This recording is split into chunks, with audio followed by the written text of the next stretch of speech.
Fala, galerinha, beleza? Aqui quem fala com vocês é o professor Caio, professor de Física aqui do canal Educação. E a gente está retornando aqui para a nossa aula de Física da segunda etapa, beleza? Então, nosso tema de hoje, jovens, indução magnética, tá? É o tema que a gente vai continuar trabalhando no nosso encontro de hoje, tá? E a gente vai retornar, olha só, para o nosso estudo dos ângulos, né? Entre campo magnético e entre a reta normal. Para que a gente possa estudar a intensidade, o valor do fluxo de indução magnética, tá bom? Ok? Galerinha, o que nós vamos analisar? Eu analisei o caso quando o fluxo é nulo, que eu falei para vocês que não há passagem do campo magnético pelo interior dessa espira. Analisei o caso em que o fluxo é máximo, em que todo o campo magnético ele passa pelo centro da espira. E falta analisar o caso intermediário. Qual é o caso intermediário, professor? O caso em que eu tenho uma quantidade média de campo magnético entrando nessa espira. Beleza, Malvina? Tá de volta, né? Adriana, Malvina, William. Galerinha linda, nesse caso, o que vai acontecer, professor? Nesse caso, a minha espira ela vai estar inclinada. Imagina que o copo, que eu falei na primeira aula, ele vai estar inclinadinho. Ele não vai estar nem totalmente virado para cima, nem caído. Ele vai estar inclinado, certo? Então, se eu tenho uma inclinação desse anel, dessa espira, a minha água corrente do fluxo de água que eu estava analisando, ela não vai entrar totalmente e também não vai deixar de entrar como se o copo tivesse virado, né? Então, nesse caso, jovens, eu tenho uma entrada de fluxo mediana, uma quantidade média de fluxo que vai conseguir passar por essa espira. Beleza? Professor, e o ângulo? Para que essa quantidade seja média, qual é o ângulo que eu tenho que ter entre a normal e o campo magnético? O ângulo tem que ser um ângulo agudo. Ele não pode ser um ângulo zero, porque se esse ângulo for zero, eu tenho um fluxo máximo.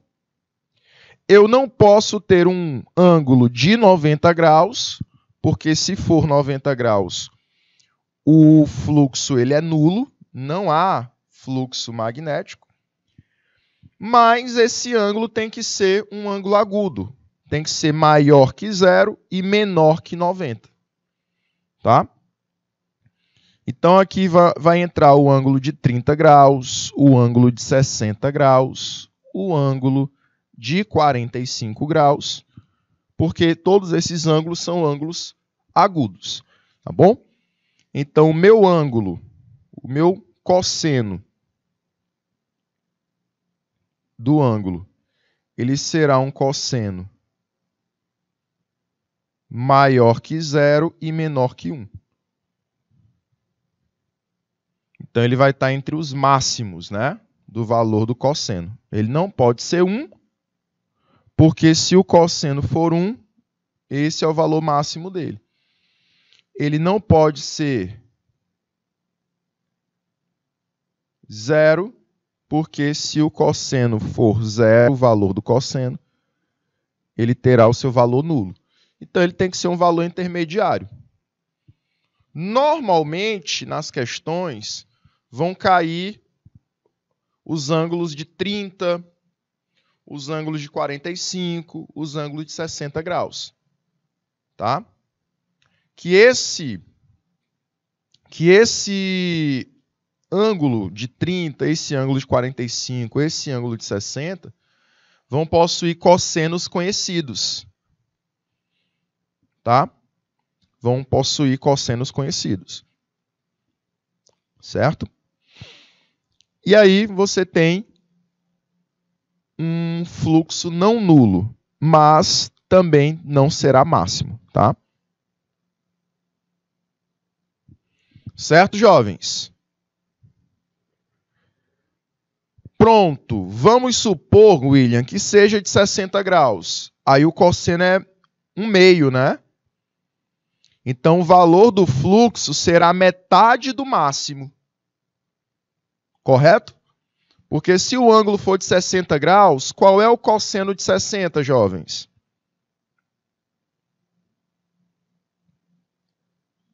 Cosseno de 60 é 1/2. Ou seja, o valor do meu fluxo vai ser só a metade. Eu vou pegar, calcular o fluxo e multiplicar por 1/2. Ou seja, multiplicar pelo valor médio, pela metade. Então, o meu fluxo ele vai ser médio, ele vai ser intermediário. É o que vai acontecer na maioria dos casos, né? Na maioria dos casos, eu vou trabalhar com um ângulo de 60 graus. Certo? Vou dar um tempinho para vocês, 2 minutinhos, só para vocês analisarem, anotarem as principais informações e a gente volta já. 2 minutinhos.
Vamos lá, galerinha. Gente, ficou alguma dúvida?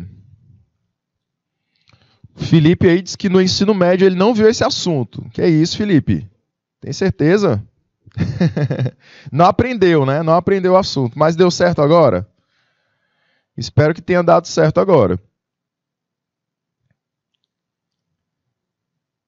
Felipe, tá fazendo universidade, Felipe? Já tá na universidade? Já terminou o ensino médio?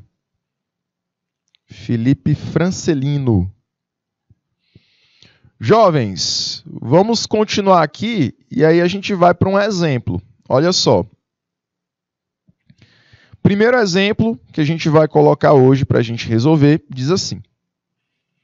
uma espira retangular de 0,5 metros de largura e 2 metros de comprimento é colocada totalmente imersa em um campo magnético. Então, eu pego a espira, que ela tem um formato retangular, e vou anexá-la, inseri-la dentro de um campo magnético, em torno de um ímã. Vou colocar ela perto de um ímã. E esse ímã ele vai produzir um campo magnético,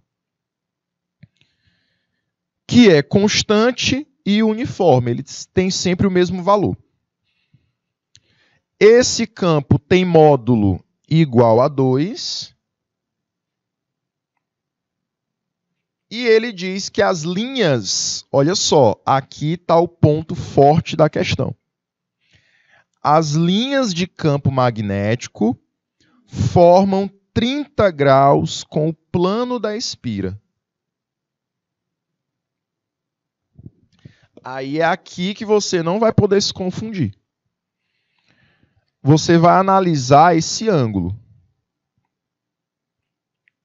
E a gente vai ter que observar o seguinte.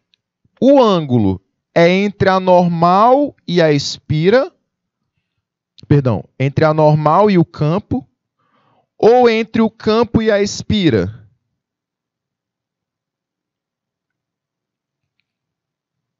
O ângulo que eu vou analisar é entre a normal e o campo. Ou entre o campo e a espira. Em todos os casos que a gente estava analisando, eu sempre estava olhando o ângulo entre a normal e o campo. Então, cuidado para não confundir. A questão, ela deu aí uma pegadinha, né? Beleza? Então, você não vai cair nesse golpe. Você tem que analisar o ângulo entre o campo e a reta normal. Perfeito? Aí, deixa eu te mostrar aqui a situação. Olha só. Você tem a espira, ela está de lado. É como se você estivesse vendo a situação de cima. Tá? Então, você tem aqui a espira.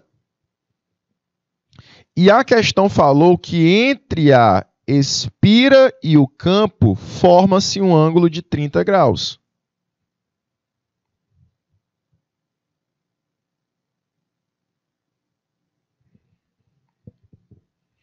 Porém, não é esse ângulo que eu vou analisar. Qual é o ângulo correto? É o ângulo entre a normal e o campo magnético.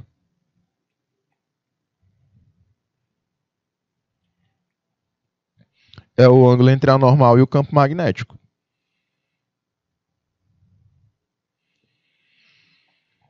E aí você tem que lembrar do seguinte.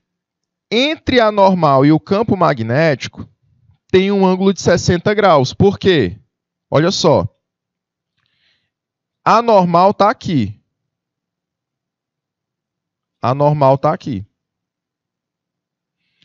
Entre a normal e a espira, eu tenho um ângulo de 90 graus. Sempre. Entre a normal e a espira, sempre tem um ângulo de 90 graus. Como a questão disse que eu já tinha um de 30, lembra do OPV aqui, ó. Oposto pelo vértice. Aqui vai ser 90, aqui também é 90 e aqui também é 90. Certo? Como a questão disse que eu já tinha um ângulo de 30 graus entre a espira e o campo, para fechar os 90 eu preciso de quanto? 60, não é isso? Então, para fechar 90, eu preciso de um ângulo complementar. eu preciso dos 60 graus. Então é por isso que eu vou usar os 60.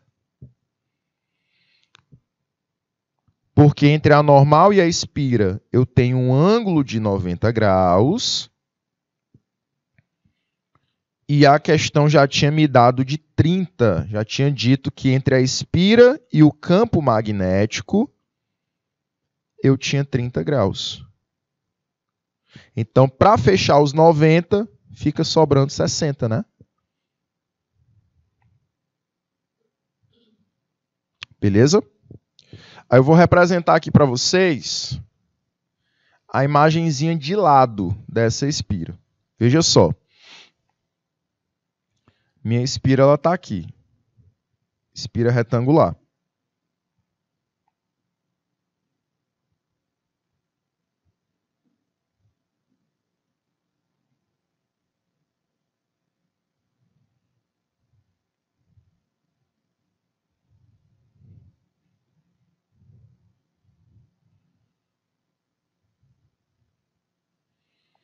Tá aqui a minha expira, certo, jovens?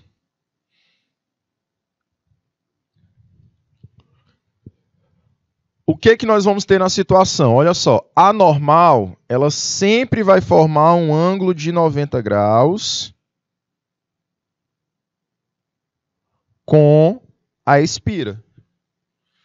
Então, imaginei que a expira está em pé, a normal vai estar saindo dela.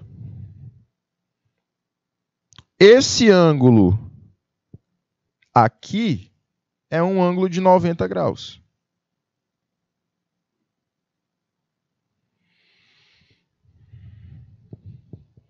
Tá bom? Entre o centro da expira e a normal tem um ângulo de 90 graus. A questão disse que eu tenho um campo magnético, representado aqui por B, e entre o campo magnético e a expira, existe um ângulozinho aqui. Esse ângulo é o que a questão está dizendo que é 30 graus. Não é ele que eu vou usar. Eu não posso usar esse ângulo de 30 graus. Eu tenho que usar o complementar, o que está sobrando aqui.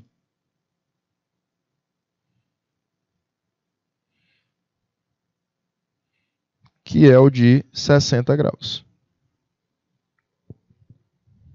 Tá bom? Então, cuidado ao realizar essa análise. O ângulo que eu tenho que analisar é entre o campo magnético e a normal. Cuidado quando for efetuar essa análise, tá? Professor, precisava fazer tudo isso? Não. Eu estou fazendo isso para te explicar, para te mostrar de onde saiu esse ângulo de 60 graus. Mas só de você ler a questão, olha o que ela diz. As linhas de campo magnético formam um ângulo de 60 graus com a expira.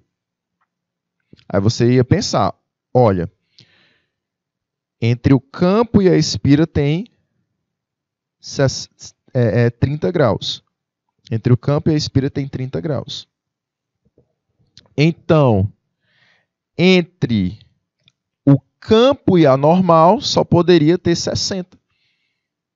Porque a normal forma 90 graus com a expira.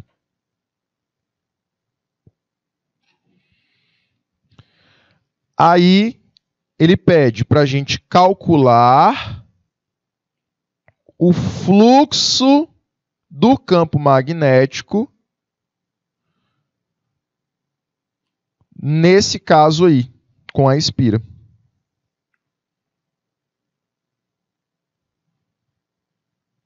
Então, quando o ângulo for de 60 graus, qual o valor do fluxo de campo magnético? É isso que a gente quer saber. Jovens, essa letra A a gente vai ter que dividi-la em duas partes. Primeiro, eu preciso calcular a área da espira. Eu preciso calcular a área da espira. Eu não sei qual o valor da área.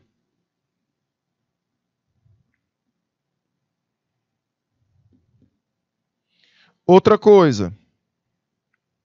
Depois de calcular a área, eu vou calcular o fluxo.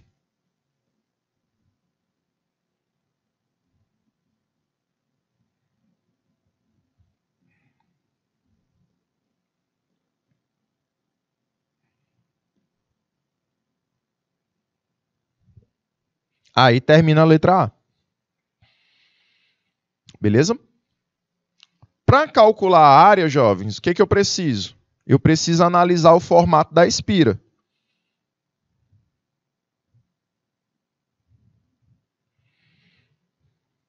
Qual é o formato da espira? É um retângulo.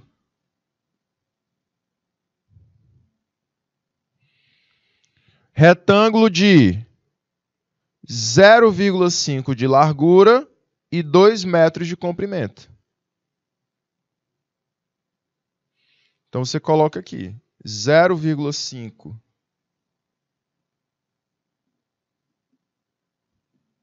metros, vai representar isso aqui, e 2 metros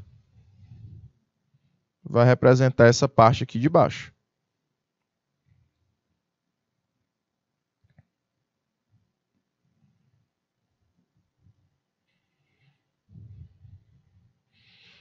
Então, como é que nós calculamos a área de um retângulo? A área é a base vezes a altura.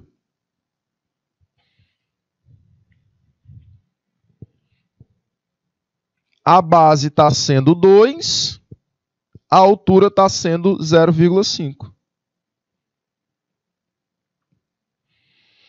Então, qual é a área aí do meu retângulo? Dá 1 metro quadrado, né, Tamires?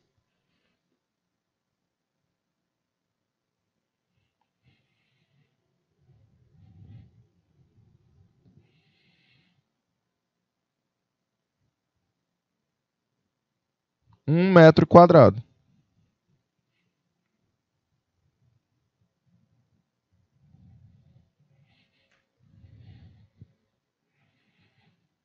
Exatamente.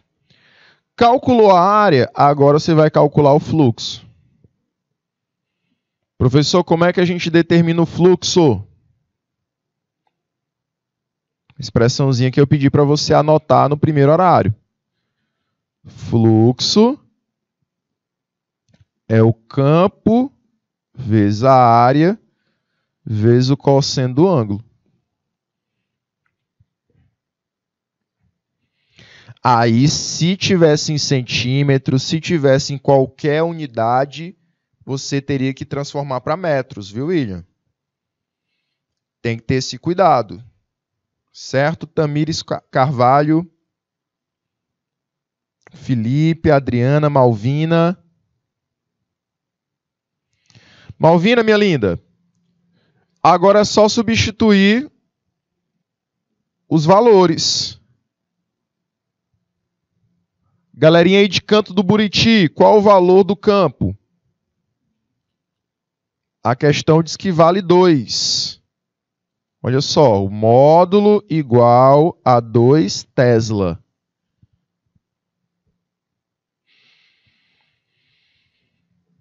Então você vai substituir. Bote aí no lugar de B, bote 2. A área nós achamos igual a 1. A área nós achamos igual a 1.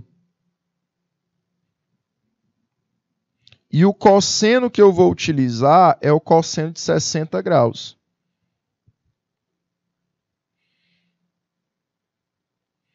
Confere, né? Então ficaria 2 vezes 1, que dá 2, vezes o cosseno de 60, que é o quê? 1 meio, né?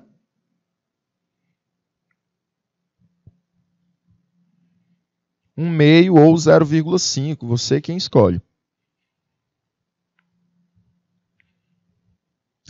Aqui a gente cancela, olha só, 2 com 2 e sobra 1 Weber, que é a unidade de fluxo magnético.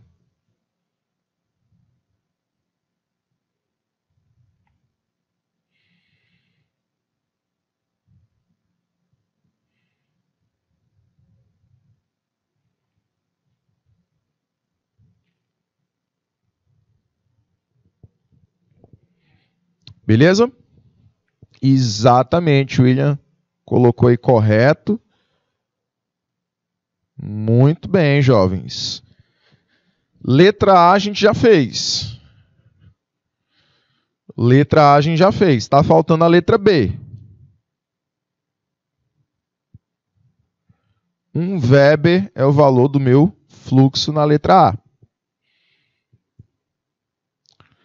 Olha só a letra B. Olha só a letra B. O fluxo citado, é para a gente calcular o fluxo citado, supondo, olha o que eu vou supor agora. Supondo o plano da espira perpendicular às linhas de indução. Jovens, o que vai mudar aqui agora? Eu vou supor que a espira agora é perpendicular ao campo.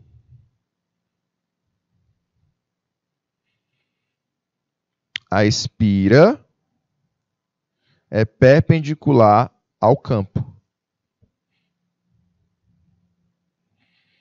Professor, qual é o caso que a espira é perpendicular ao campo? Olha só. Você está vendo a espira de lado. Deixa eu desenhar de outra forma para você. Imagina aqui a espirazinha em 3 dimensões, 3D.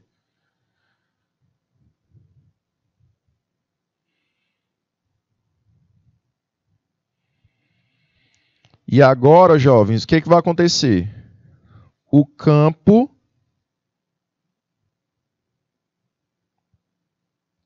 forma um ângulo de 90 graus com a espira.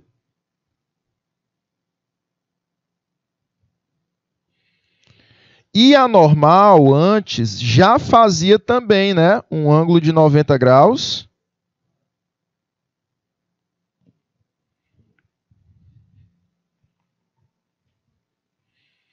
Exatamente. Exatamente.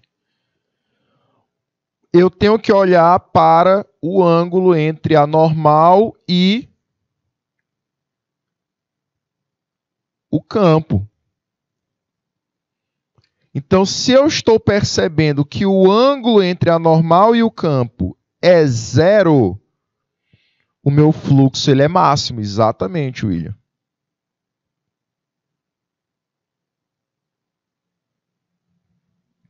Então, veja só.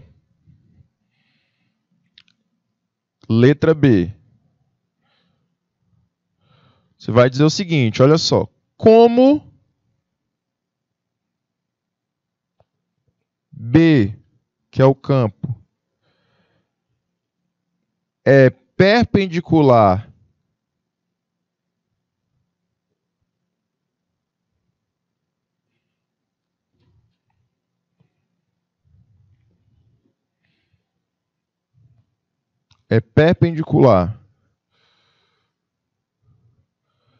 à espira,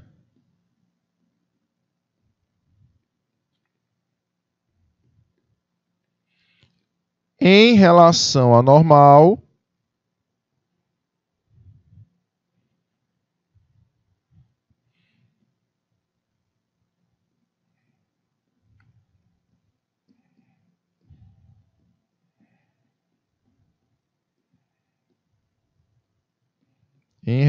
normal, forma-se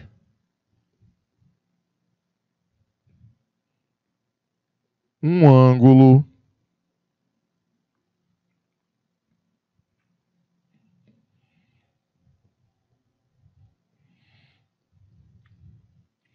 igual a 0 graus.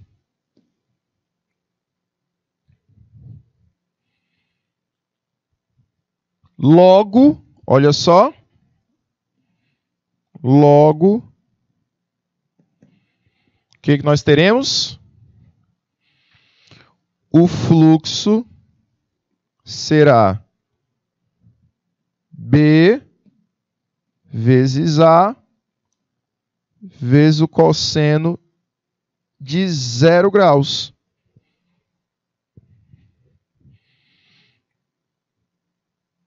Porém, o cosseno de 0 graus, quanto é?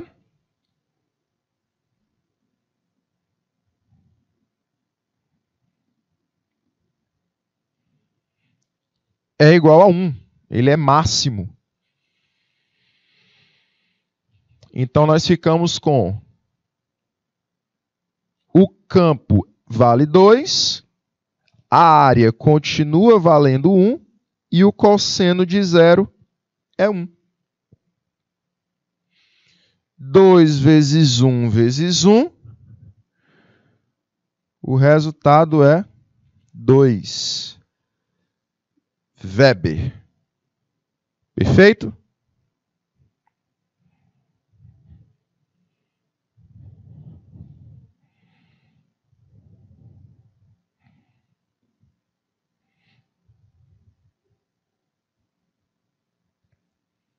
Então, jovens, nesse caso aqui, o meu fluxo ele é máximo. Ele é total.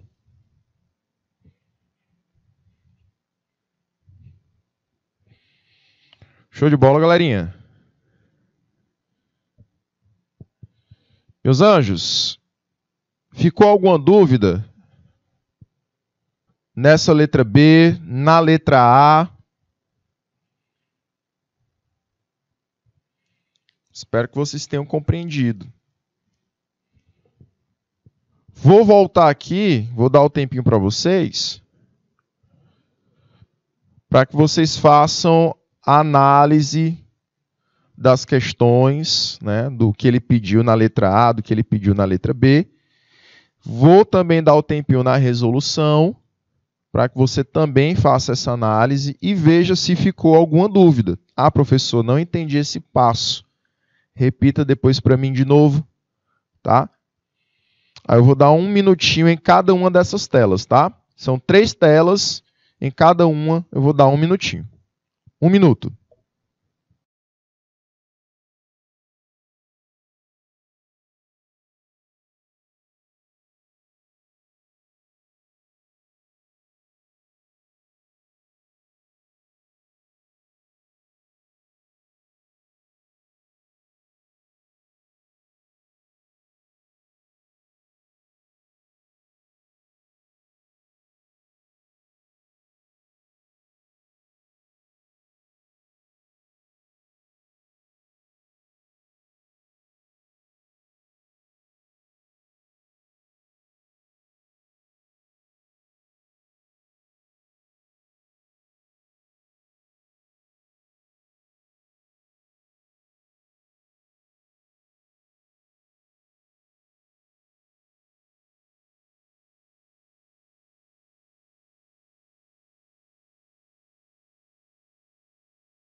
Vamos lá, jovens. Estamos de volta. William dizendo que se a prova vier desse jeito, né? Tá tranquilo, né, William? Pronto. Vou dizer nada não, mas dizendo alguma coisa pode ser. Viu? Vai dar certo, jovem. Galerinha, dando continuidade aqui, a gente vai depois trabalhar com essas questões depois na nossa aula. Vou trazer ainda hoje, talvez pelo menos uma questãozinha para a gente resolver, mas quinta-feira só questões, tá? Nossa aula de quinta-feira é só de questões, beleza? E aí, continuando aqui a nossa teoria, eu vou trabalhar uma questão que é muito, muito cobrada e, além disso, deixa dúvidas sobre a questão desse fluxo relacionando com a área. Olha só, isso aqui a gente pode levar até para a nossa casa, essa questão desse fluxo, só que novamente relacionando com a água, né? Por exemplo, você vai ter a mangueira com a saída normal de água dela e muitas pessoas pegam a ponta dessa mangueira e apertam, segundo elas, para sair mais água. Deixa eu te falar, não sai mais água. Sai a mesma quantidade de água. O que vai alterar? A velocidade da água e aí a força, né?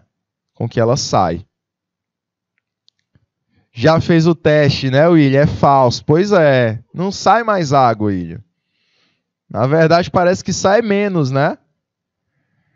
Então, aqui a gente associa a mesma coisa com o campo magnético, com o fluxo magnético, né? E aí, vamos lá. Quando eu vou ter uma área maior para esse campo magnético atuar e eu comparo com a área menor de atuação desse campo magnético, o que eu vou perceber? Exatamente, William, aumenta a pressão sobre a água e só vai aumentar a força com que ela sai. Mas o fluxo de água continua o mesmo. Beleza? E é aqui que vai entrar essa questão aqui também. Olha, jovens, observe o número de linhas de campo magnético que passam por essa área maior. Eu vou ter quantas linhas? Olha só, eu terei 1, 2, 3, 4, 5 linhas. 5 linhas de campo magnético vão estar passando por essa área maior. Quando eu olho para a área menor e comparo com a área maior, eu percebo que o número de linhas continua o mesmo. Eu tenho 1, 2, 3, 4, 5 linhas. Professor, o que isso quer dizer? Quer dizer que a mesma quantidade de linhas que passou pela área grande será a mesma quantidade de linhas que vai passar pela área pequena. O fluxo, o que o fluxo magnético é? É esse número de linhas que passa por uma determinada área. Então, se o número de linhas continuou o mesmo, quer dizer que o fluxo continuou o mesmo. A área 1, que é a área maior, eu tive 5 linhas passando por ela. A área 2, que é a área menor, eu continuei com 5 linhas passando por ela. Então, o fluxo continuou o mesmo. Quem é o fluxo? O fluxo é o produto do campo vezes a área. É a multiplicação do campo vezes a área. O que vai mudar aqui, jovens? Para que eu tenha fluxos iguais com áreas diferentes, eu tenho que manter uma razão e proporção. Não é não? Para que haja uma igualdade de fluxo, eu sabendo que a área 2 é menor e a área 1 é maior, para manter a igualdade, para manter a proporção, o que eu preciso fazer? Para que essa proporção, essa igualdade, ela permaneça. Eu preciso ter um campo magnético menor na área 1 e um campo magnético maior na área 2.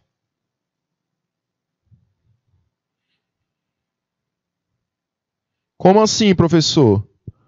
Quanto menor a área, mais unidas essas linhas de campo estão e maior será a força dele. É o mesmo caso lá da água. Quanto menor a área, maior a pressão e mais forte essa água sai. Não é isso?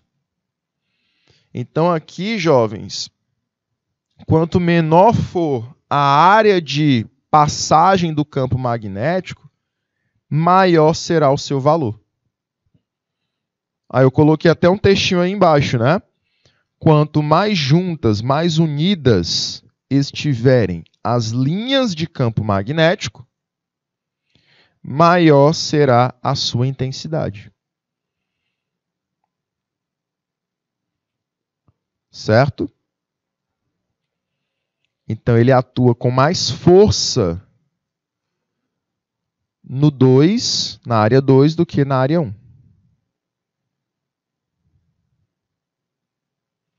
Beleza? Exatamente, William.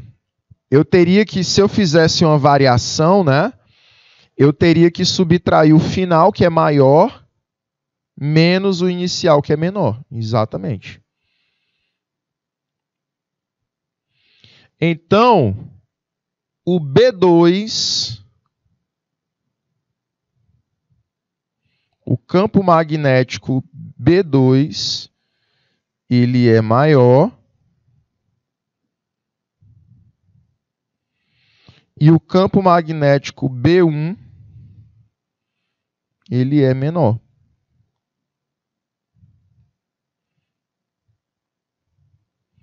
Quanto mais unidas essas linhas estiverem, mais forte será esse campo magnético. Professor, e se eu quero variar o fluxo? Aqui o senhor mostrou um fluxo constante, né?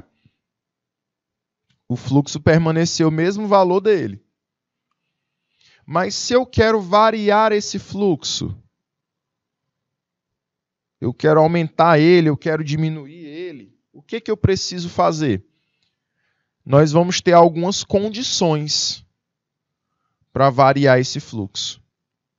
Para variar essa quantidade de campo magnético que passa por uma certa área. Eu posso variar de 3 maneiras. A última maneira a gente já viu, que é variando o ângulo. A gente já começou a falar sobre ela no finalzinho da última aula, né? No finalzinho do primeiro horário. Quando eu vario o ângulo, eu vou aumentar ou diminuir o valor do fluxo. Mas eu também posso variar a área da espira, a área do anel. Se a área aumentar, se a área diminuir, se o formato for diferente, pode variar esse fluxo. E, dependendo também da variação de campo magnético. Se eu tenho um campo magnético forte, se eu tenho um campo magnético fraco, essa diferença também vai variar o meu fluxo magnético. Vamos começar aqui pela variação do campo. Primeira causa, variação do campo magnético. Quando é que eu vario o campo magnético? Quando você aproxima ou você afasta o ímã da espira. Quando você aproxima, você vai ter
Oi. Vamos lá, jovens. Retornando aqui. Então, toda vez que eu aproximo o ímã da espira, sem alterar a área dessa espira, sem mudar a área dela. Toda vez que eu aproximar o ímã, eu tenho mais linhas de campo magnético passando. Então, mais linhas vão passar por dentro desse anel, por dentro dessa espira, e, consequentemente, eu vou ter uma corrente elétrica máxima. E isso provoca aí um fluxo máximo de campo magnético.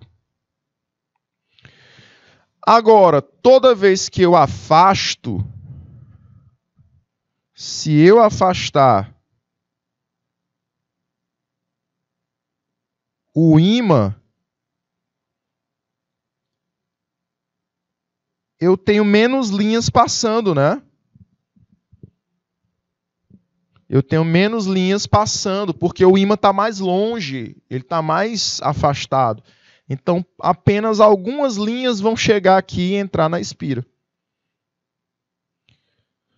Como essa quantidade de linhas é menor, então eu vou ter uma mínima corrente e esse fluxo também será menor. Quem me diz, professor, que eu tenho uma mínima ou máxima corrente? O galvanômetro. Eu tenho aqui o valor máximo durante a aproximação, o que vai provocar um fluxo máximo. E durante o afastamento, eu tenho uma corrente mínima, o que vai provocar aí um fluxo mínimo de campo magnético. Beleza? Então, ao afastar ou aproximar o ímã, eu vou variar a quantidade de campo magnético. Então, eu vou variar também o fluxo desse campo. Entendido? A segunda causa para variar o fluxo seria, jovens, mudar o formato da área. Toda vez que eu altero o formato da área da espira, eu vou causar uma variação no fluxo. Olha o formato aqui redondinho. Olha para o formato redondinho aqui da espira. Nesse formato redondinho da espira, se você puder contabilizar, eu tenho mais pontinhos azuis passando no centro dessa espira. Esses pontinhos azuis, eles vão representar o campo magnético que passa aqui dentro. Então, como eu tenho mais campo magnético passando, eu tenho maior fluxo. Então, aqui nesse caso, o campo magnético é maior, o que vai gerar maior fluxo desse campo. Maior passagem dele pela espira. Agora, eu achatei essa espira, mudei o formato dela. Como eu mudei o seu formato, eu vou ter menos passagem de pontinhos azuis. Lembrando que esses pontinhos azuis, eles representam o campo magnético. Então, como eu tenho um campo passando em menor quantidade, eu tenho um menor fluxo desse campo. Eu tenho uma menor intensidade para esse campo. Beleza? E aí, jovens, a gente acaba finalizando a nossa aula por aqui. A última causa para variar o fluxo, a gente já até comentou, né? Que eu variando o ângulo, eu vario o fluxo, mas eu vou dar continuidade a esse material também na nossa próxima aula, tá? Na aula de quinta-feira. Jovens, um forte abraço para todos. Agradeço demais a participação de vocês, em especial a Adriana, a Malvina, o William, Felipe, Tamires, que estavam participando também na nossa aula, tá? Forte abraço também para os meus polos que estavam com a gente no encontro de hoje. E a gente vai ficando por aqui, meus queridos. Até o próximo encontro. Tchau, tchau.